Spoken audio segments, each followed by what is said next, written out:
Lei come la vede questa cosa che potrebbe crearsi, questa strategia? Ma guardi, la vedo in maniera molto pragmatica, sono occupato e impegnato su altri fronti, dobbiamo concludere la Pedemontana, dobbiamo portare avanti l'acquedotto da 80 milioni di euro che porta acqua pulita alle zone dei FAS, dobbiamo occuparci dell'occupazione, abbiamo la partita di far ripartire la TAP dopo 14 mesi di attesa, le grandi navi e molto altro ancora, insomma potrei andare avanti all'infinito, per cui ho ben altro da cui pensare che far più a distrarmi con le elezioni regionali. Senta, ormai anche Zingaretti, insomma, appena parlato con Mattarella, sì, al Conte bis si va verso quella soluzione. È quello che non si doveva delineare, secondo lei? Ma guardi, mi sembra chiaro che se questo accadrà l'Italia sarà governata da chi ha perso le elezioni.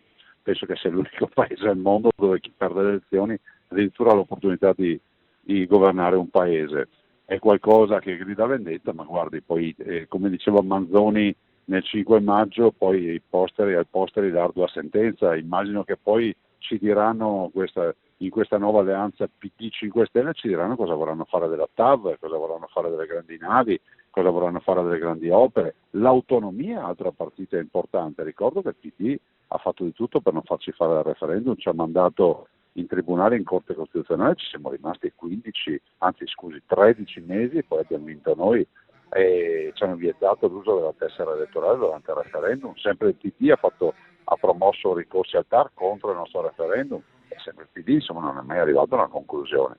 Quindi staremo a vedere, ne vedremo delle belle, è il festival dell'incoerenza.